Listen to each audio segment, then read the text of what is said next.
Ok, bonjour. Donc, je m'enregistre ici pour faire une sorte de vidéo un peu sur le tas. Nous sommes le 29 juillet, il est 14h47. Euh, j'ai essayé de penser ici tout à l'heure, donc un enjeu que je pose depuis un moment qui est la question de construire un parti politique. Je crois quelque part que,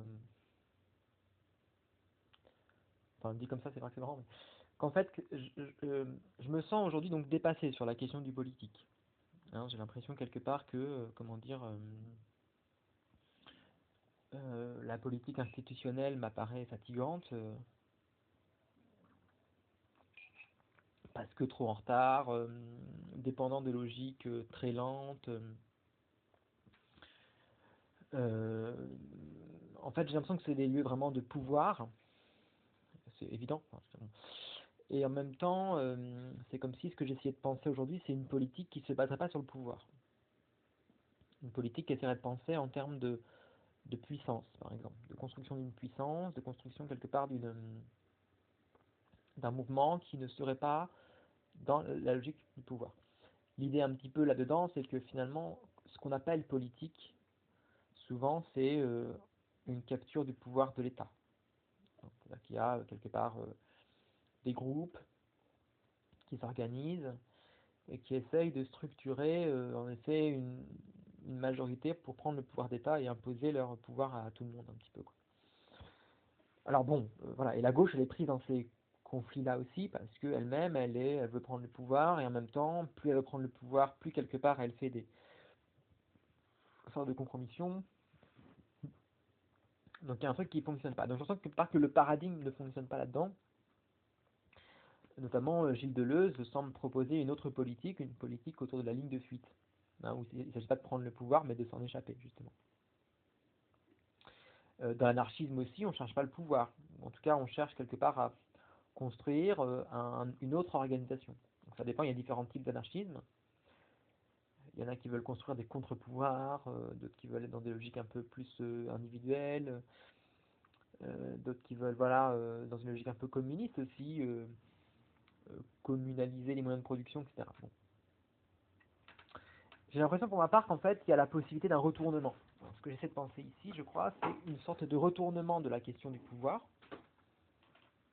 Je pense par exemple à, bon, alors un petit peu dans le sens à John Holloway par exemple, qui pose la question du pouvoir comme anti-pouvoir, non pas des contre-pouvoirs, donc pas des pouvoirs concurrents, mais plutôt des sortes de systèmes qui vont défaire le pouvoir.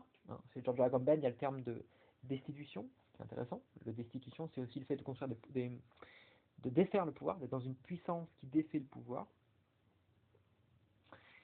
Et voilà, donc là pour moi il s'agit presque, alors sans forcément rentrer absolument dans ces paradigmes-là, j'ai l'impression que il y a aussi Jean-Luc Nancy qui parle de restitution. Donc il ne s'agit pas de prendre le pouvoir ni de le défaire, mais de redonner ce qui dans le pouvoir a été enlevé. Hein, donc de redonner, de restituer. C'est intéressant cette idée-là aussi. Et moi j'ai l'impression quelque part qu'il y a une espèce de vide, c'est-à-dire entre quelque part l'engagement politique dans les partis politiques, classiques, institutionnels, et la dimension qui viserait quelque part à se désengager du politique, donc dans une position plutôt anti-politique, à investir l'espace du quotidien, mais au risque d'une sorte de fusion avec lui aussi, et donc d'une forme de déstructuration, si on veut, par une sorte euh, de réaliénation dans le quotidien, si on veut, et l'intérêt de la politique, c'est qu'elle permet de penser la potentialité d'une extériorité. Voilà. En fait, c'est comme si, quelque part, les partis politiques structurés, quelque part, à la fois proposent d'autres modèles politiques, mais en même temps les refigent. Euh, et que dans la sortie du parti politique, il y a à la fois une libération, mais en même temps très vite une recapture dans des logiques du quotidien. C'est un petit peu ce que Guattari et Deleuze aussi appelait la territorialisation et la déterritorialisation. Enfin, on se territorialise sur un parti, etc. Là, il s'agirait de penser la création comme une forme de parti politique. En effet, je me dis finalement, quand on est artiste, quand on cherche la question artistique, quand on cherche la question de la création, c'est intéressant parce qu'on n'est pas vraiment dans enfin quelque part il y aurait une position un peu anarchiste qui viserait à refuser toute structure de pouvoir, mais bon, même toute structure devient presque un petit peu, dans une logique un peu insurrectionnaliste, suspecte. En tout cas, j'ai un peu l'impression que j'ai un petit peu pour moi. Et en même temps, voilà, des moments quelque part où on se dit, bah non, bah il faut une structure, le risque c'est aussi de l'enfermement dans la structure. Euh, D'un point de vue artistique, ce qui est intriguant, c'est que je trouve que dans l'art, on fait des œuvres. Alors, pas forcément, mais la question de l'œuvre, elle est importante quand même. Donc, il y a toujours un jeu de mouvement. À la fois, il faut être en création, on crée quelque chose, et en même temps, on pense aussi la question de la mémoire. Il faut quelque part que ce mouvement, il soit inscrit dans une mémoire, sur une toile, dans une composition, dans quelque chose. Et c'est ce qui fait qu'il y a une sorte de puissance dans l'art, je trouve, qui fait que le rapport à la structure est toujours mis en jeu, quoi. Il y a toujours un rapport entre mouvement, structure, etc. Il y a quelque chose qui fait qu'on peut s'approprier. Et c'est vrai que c'est quelque chose qui m'intéresse depuis longtemps, de me dire, mais pourquoi quand on est artiste, on s'engage aussi peu? Enfin, je trouve quelque part qu'il y a une puissance artistique dans la création, une puissance esthétique, mais cette puissance esthétique semble avoir du mal à se traduire sur le plan politique. Par exemple, beaucoup d'artistes plasticiens ont du mal à se syndiquer. Euh, Par exemple, dans les milieux techniques de l'audiovisuel, par exemple, les techniciens, ils ont des conventions collectives, ils ont des structures depuis de longue date, quoi, de syndicalisation, etc. Alors que quand on est artiste plasticien, c'est beaucoup plus compliqué parce qu'on est chacun un peu dans son petit médium. Il n'y a pas vraiment de, de conscience de classe, disons collective. Peut-être parce que ça n'a pas beaucoup d'intérêt, hein, mais parce qu'en effet, il y a à la fois des pratiques qui sont toutes un peu singulières et c'est comme si chacun produisait sa propre subjectivité. Donc j'ai l'impression qu'il y a quelque chose qui est l'ordre du syndicat qui pose problème, parce qu'une le fait de se syndiquer, ça suppose d'avoir une forme de subjectivité un peu généralisée, de défendre les mêmes intérêts, si on veut. Alors qu'en fait, bah, il y a plein d'artistes, et chaque artiste a sa propre pratique, a sa propre singularité, c'est le principe aussi d'avoir cette liberté de pouvoir se singulariser si on veut. Et en même temps, chacun a un isolement aussi, dans ses pratiques. Voilà, bon, potentiellement. Donc à moins quelque part de trouver en effet une plateforme commune, bah voilà, comment trouver une plateforme commune qui ne soit pas enfermante. Donc il y a une espèce de problème comme ça qui se joue. Et je pense que c'est pareil pour la question du politique. Si la politique est pensée comme pouvoir, ou comme étant le fait quelque part qu'on va constituer une communauté qui va essayer de s'imposer quelque part comme majoritaire, si on veut, alors dans ce cas-là, bah oui, toute minorité va poser problème, quoi. Et c'est comme si l'artiste était une sorte de minorité dans la minorité, hein. Ici, on pense l'artiste comme étant un artiste non pas spectaculaire, mais un peu un artiste, entre guillemets, un peu romantique, un peu incompris, ou en tout cas c'est le cas pour la majorité des artistes. Il n'y en a que très peu qui sont mis en avant. La majorité des artistes sont souvent un peu dans leur coin, parce qu'ils ne sont pas reconnus par le système et qu'il n'y a pas un système qui rémunère aussi ça. Donc du coup j'ai l'impression qu'il y a ici un enjeu pour moi de penser des rapports entre esthétique et politique, et que la question de la forme partie devient intéressante, hein. Il y a des artistes aussi qui vont euh, s'insérer sur le champ de l'économie, hein. C'est la question des rapports entre art et entreprise. Je pense à Bernard Brunon par exemple, entre autres. Mais il y a un livre là-dessus qui s'appelle Art et flux, notamment, donc sous-titré Art et entreprise. Donc. Et donc là, ça serait plutôt de penser quelque part, disons, le politique comme une entreprise, hein. Mais pas une entreprise qui consiste à s'insérer sur le terrain de l'économie, c'est-à-dire sur le terrain du rapport entre le travail et l'argent, mais sur le terrain un peu plus large, peut-être, de la question du politique, c'est-à-dire comme je pourrais entendre, de la structure sur laquelle on s'appuie, la structure commune, quoi. Politique, c'est la vie de la cité, c'est la vie, la vie du commun, la vie avec les autres humains, voire avec même ce qui serait de l'ordre du non-humain, éventuellement, si on pense une politique animale, etc. Donc là, il s'agirait de penser ici une sorte de politique spéculative, hein, et de penser même aussi l'économie comme un sous-genre du politique, hein. On pense, parce que pour moi, le problème avec art et entreprise, c'est que ça s'inscrit dans une certaine conception dans laquelle il faudrait, non pas forcément que l'entreprise soit rentable, mais que si on dit qu'on s'intéresse à l'économie et à l'entreprise, l'entreprise est toujours liée à un paradigme libéral. En tout cas, oui, un paradigme du rapport où le monde se... Enfin, très vite, l'art se pense comme une marchandise. Alors, on peut avoir un rapport ironique, un rapport critique à ça, bien sûr, mais j'ai l'impression quelque part que euh, il y a très vite une réduction, en fait, qui peut apparaître. Alors que penser directement la question du politique, c'est penser l'espace du politique comme une création. Euh, C'est-à-dire quelque part que on pense ici la question non pas des flux économiques comme étant presque une sorte de... on n'essaie pas de se penser sur le flux de l'économie, mais sur le flux du politique, qui m'apparaît plus, peut-être pas plus profond, mais quelque part, ça ouvre d'autres potentialités. Euh, il y a une manière de remettre en question les choses. J'ai l'impression quelque part que la question révolutionnaire, par exemple, elle se pose sur un plan politique. La pensée marxiste, c'est une pensée révolutionnaire, mais c'est une révolution qui se passe dans l'économie, mais parce que aussi quelque part elle s'appuie sur une certaine conception du politique aussi. Bon, voilà, bref, ça fait 10 minutes que je parle là-dessus, donc pourquoi je parlais de tout ça, je ne sais plus.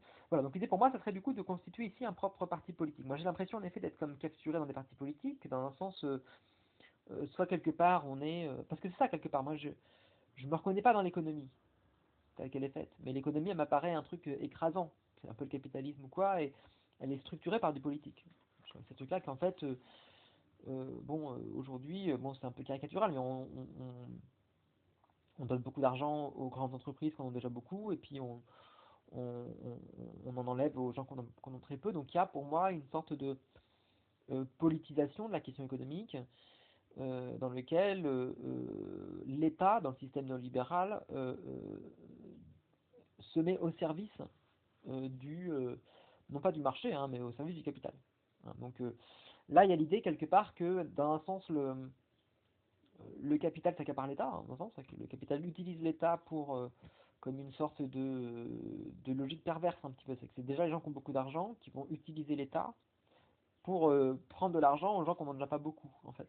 Et qui en même temps n'ont pas d'autre moyen que de passer par l'argent, par une médiation, pour avoir accès aux choses et à... Donc il y a une sorte de logique perverse, en fait, qui apparaît là-dessus. Et c'est pour ça que là, travailler la question du politique directement, c'est d'être capable aussi de peut-être de retrouver ce truc-là, hein, de repolitiser la question, en fait, cette question-là, quoi, du rapport au capital, du rapport à, de penser quelque part le capital comme un système politique, de penser la question de l'État comme un système politique, et de ne pas naturaliser ça, de ne pas se dire on fait de l'art comme une entreprise qui s'insère dans le marché. Non, ça, il s'agit que de penser aujourd'hui que la question économique, elle est au niveau des flux qui sont non marchands. Et donc ça veut dire aussi que le monde est structuré par un ensemble d'échanges et de flux, et que ces échanges et flux ne sont pas uniquement marchands. Ils sont aussi non marchands, et le non marchand, il constitue une majorité de ces flux. La sociologie s'intéresse à ça aussi beaucoup, hein, voilà, des rapports de domination, etc. Donc un art ici du politique consisterait à essayer de penser, ici plus de penser la question esthétique en rapport plutôt avec les rapports de domination, de violence, d'intensité, d'affect, etc.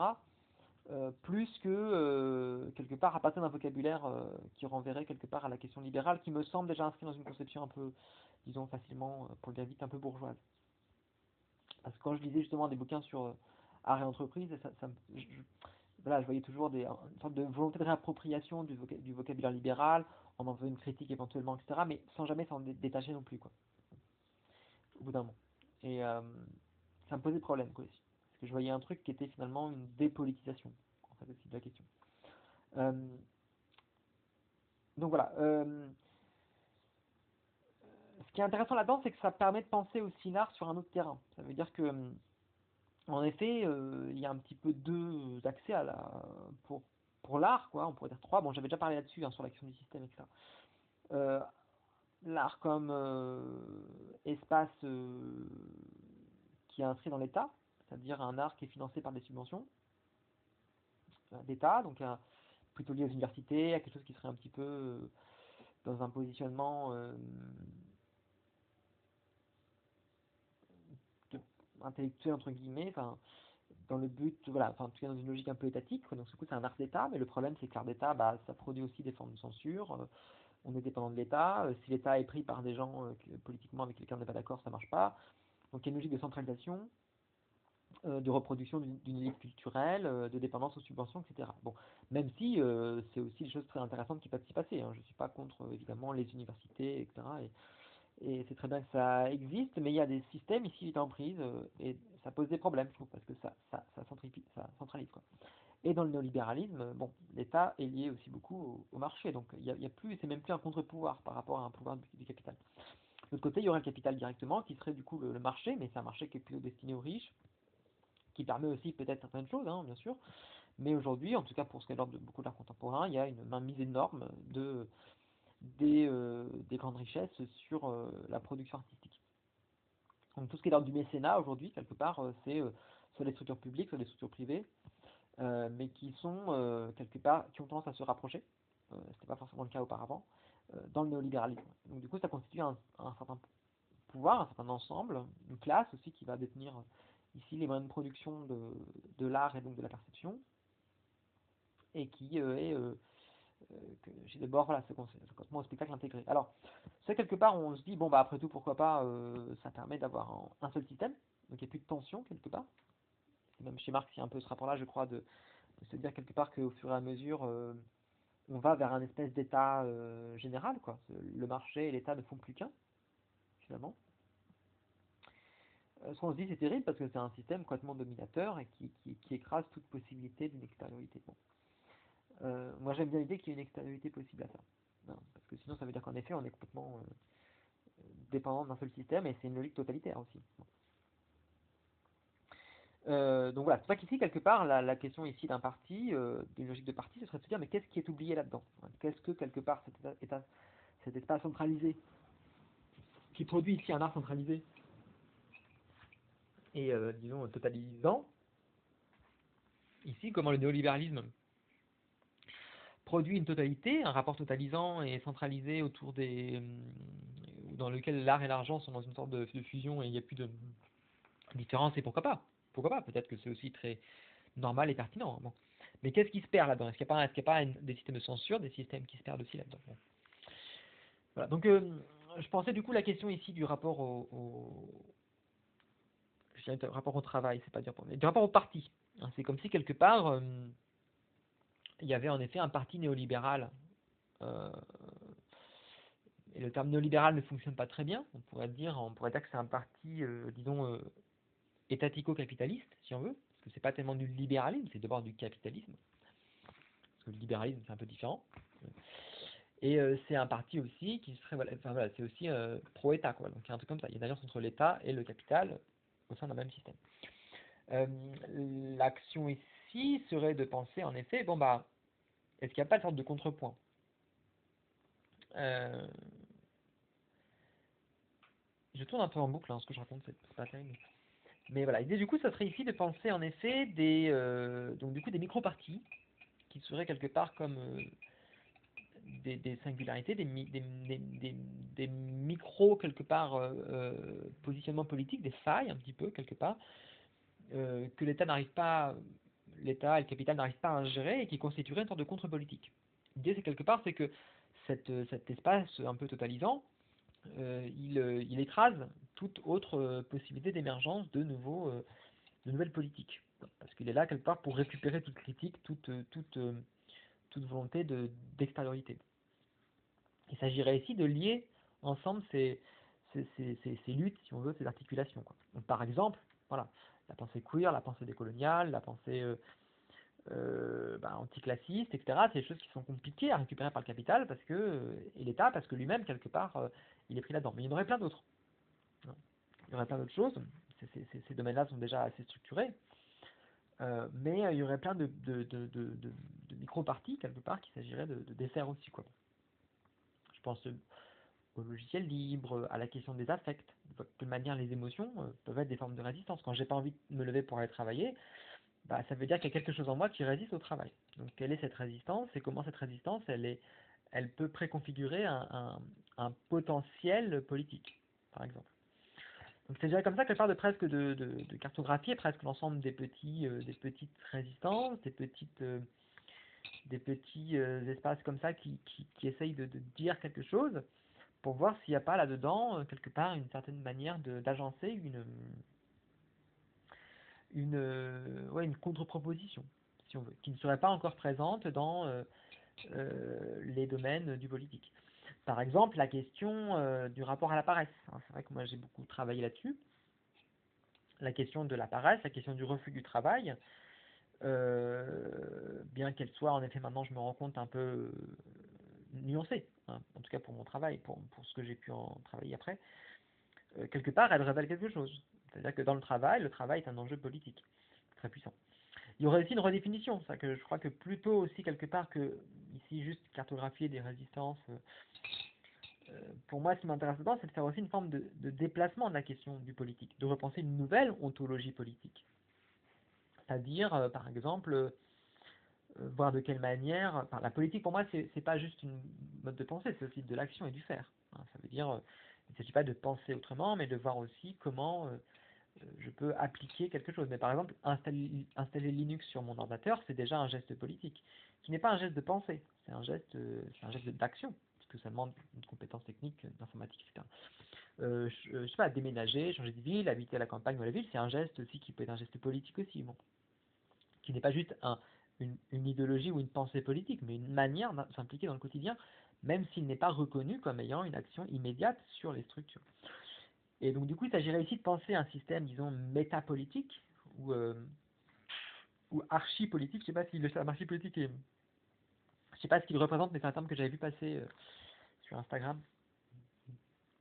Euh, Moi, j'y vois une forme de déconstruction du politique. Le métapolitique serait une manière... Enfin bref, j'ai pas témoigné en fait. Ça m'intriguait parce que moi, je pense que mon travail il est plus ici métapolitique où il agit sur les conditions du politique. C'est-à-dire de voir de quelle manière, en effet, par exemple, la question du travail.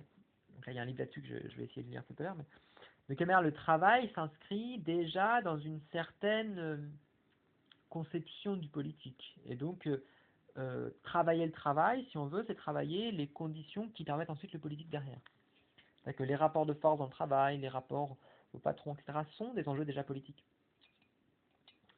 Et que être capable de maîtriser son travail, être capable, je sais pas, de faire sa propre entreprise ou de se structurer. Enfin, le travail est un enjeu quelque part relationnel par rapport au monde, par rapport aux choses, par rapport aux autres, et en ce sens, il détient une dimension politique et que les, les effets politiques viennent après. C'est parce qu'il y aura des révolutions dans le travail qu'il y aura ensuite des révolutions dans le politique.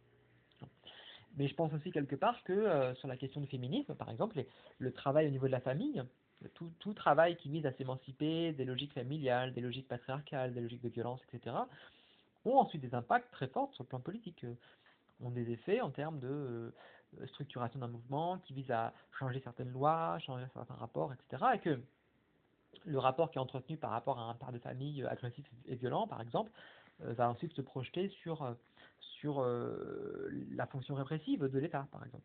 Donc, toute stratégie qui va être mise en place pour défaire les rapports de violence au sein de la figure patriarcale et paternaliste d'une famille, bah, ce seront des outils qui pourront ensuite qui vont être déplacés presque inconsciemment, presque sur le terrain du rapport à l'État, par exemple. Donc, là, il y a des enjeux ici, c'est-à-dire comment faire émerger la question du politique au niveau du quotidien, au niveau d'une micro-politique du quotidien, pour le structurer, pour ensuite, quelque part, progressivement, en faire émerger un espace plus général, quoi.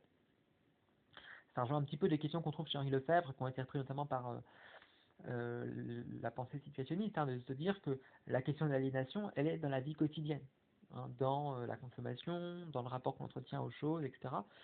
Des questions qui sont reprises aujourd'hui dans le féminisme aussi. Mais voilà, c'est vraiment comment on organise sa maison, c'est déjà une question politique. Comment on prend soin de ses émotions, c'est une question politique. Comment on prend soin des relations avec lesquelles on est. Prendre soin, ça ne veut pas forcément dire accepter n'importe quoi, ça veut être fixer des limites, couper des liens parfois, ou au contraire approfondir des liens, mais c'est prendre soin de l'environnement. Ça, c'est des questions politiques aussi. Donc du coup, cette question-là, elle devient pour moi un peu intéressante et elle permet en effet de sortir aussi de la question du parti comme étant l'idée que le parti devrait quelque part s'intéresser qu'à des grands ensembles, hein, que quelque part à une politique générale de gestion d'un État, etc., même si c'est des questions qui sont importantes, mais penser ici la question du parti comme étant micro-politique. Penser la question du parti à l'échelle individuelle, interindividuelle, voire presque nano. Qu'est-ce que serait qu'un nano-parti, hein? On pourrait penser qu'un nano-parti, ce serait un parti qui vise quelque part à penser une politique des organes ou des cellules, hein, c'est-à-dire que chaque cellule pourrait avoir sa propre politique un petit peu. Enfin, vous pensez, voilà. Donc, bref, en fait, pour moi, j'ai l'impression qu'aujourd'hui, on peut penser la question du politique en dehors de son cadre moderniste, quoi. Et penser ici une autre manière de déplacer, enfin, de penser la politique et d'appliquer des cadres politiques dans un espace disons, spéculatifs, qui changent la question de l'échelle du politique. Bien que c'est des questions qui ont été posées par la pensée féministe et écologiste, etc., même si je trouve qu'au niveau écologiste, ça s'est un peu déplacé aussi, parce que voilà, bon, beaucoup de gens trient leurs déchets, je sais pas, moi, mangent bio, super, bon. Mais c'est vrai qu'on a l'impression quelque part que bah, c'est bien, mais ça n'a pas d'impact au niveau collectif, donc il y a aussi un besoin du rapport au collectif, mais enfin collectif au sens vraiment national presque, ou, enfin global en tout cas, mais j'ai l'impression quelque part qu'il y a quand même des choses à penser, à travailler sur la temporalité, la question du devenir, chez Deleuze par exemple, me semble importante, il y a rien de Massumi, enfin j'ai l'impression que dans l'art contemporain, dans le champ intellectuel, dans le champ philosophique, il y a plein d'intuitions, de propositions, qui sont des propositions politiques, mais qu'on pourrait presque appliquer, qu'on pourrait déjà assembler, et appliquer. Et voir comment en les appliquant, ça te permet d'amener quelque part. Voilà. Donc voilà. Bon, j'ai déjà parlé de ça, déjà plusieurs fois, je pense, mais voilà, c'est voilà. Donc du coup, l'idée, voilà, c'est de construire ici peut-être un parti. Et donc, ce que je me dis ici, c'est que ça peut être aussi pour moi un projet artistique sur du long terme. Ça veut dire, plutôt que de maintenant essayer de concevoir mon travail artistique comme étant la production d'œuvres, chose que j'ai fait, disons, de mes 5 ans, c'était dans mes premières peintures. Bon, je sais pas à quel âge j'ai fait de la peinture, mais bon, jusqu'à mes 25 ans, voire 30 ans, parce que jusqu'à là encore, j'ai encore fait des œuvres, et je peux continuer à en faire, quoi, d'ailleurs. Mais voilà, les œuvres que j'ai fait en tant qu'artiste, quelque part, sont des sortes de productions artistiques, des objets, quoi. Et là, maintenant, c'est vrai, progressivement, j'ai l'impression que je construis moins des objets que des systèmes. En fait, alors c'est des œuvres aussi, si on veut, mais que des œuvres telles qu'un parti politique, que des institutions, que des systèmes comme ça qui visent à des systèmes philosophiques. Donc c'est aussi des productions, si on veut. Mais elles sont pas figées dans un objet matériel, dans un livre. C'est plus dans du conceptuel, ou c'est plus quelque chose qui vise à essayer de penser des formes ou des esthétiques dans des structurations qui relèvent en effet du champ politique, classiquement, ou du champ philosophique. Donc il s'agit ici quelque part presque de déplacer la question de la création formelle du strict champ de l'art au sens de la classification de l'art comme espace moderniste, en essayant de l'amener au niveau des structures politiques, au niveau de... euh, parce que quelque part c'est un petit peu ça, c'est qu'est-ce que c'est encore de l'art ou pas? Moi je dirais oui, moi j'appelle ça de l'art. Mais c'est vrai que c'est pas un art qui consiste à exposer des œuvres dans un musée ou dans un centre d'exposition. C'est pas un art qui s'expose, bien qu'il puisse quelque part en effet utiliser l'exposition comme un espace de visibilisation. Mais c'est plutôt un art qui consiste à proposer une forme de entre guillemets design politique, même si c'est un terme que j'aime pas trop non plus. Pour moi, j'aime bien l'idée que ce soit de l'art.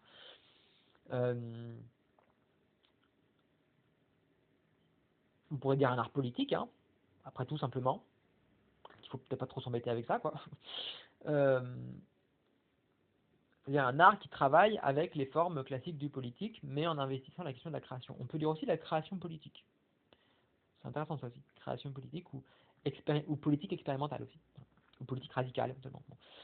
Voilà, c'est des termes aussi qui existent aussi. Même si j'ai l'impression que je trouve qu'ils sont moins... peut-être qu'il y a plein de choses qui existent déjà comme ça et que j'invente rien du tout. Bon. Voilà, donc voilà. En tout cas, moi j'aimais bien cette idée ici de créer des partis politiques, et en même temps, ça fait longtemps que j'en parle et que pour l'instant j'ai rien fait non plus, précisément là-dessus. Pour l'instant, je me dis aussi, le fait même d'en faire des espèces de ici podcasts vraiment à main levée là, c'est déjà un début de proposition. Voilà, et bon, voilà, bon, c'était juste pour dire ça. Je suis pas sûr que ce soit très intéressant, mais bon. Nous sommes le 29 juillet, il est 15h16.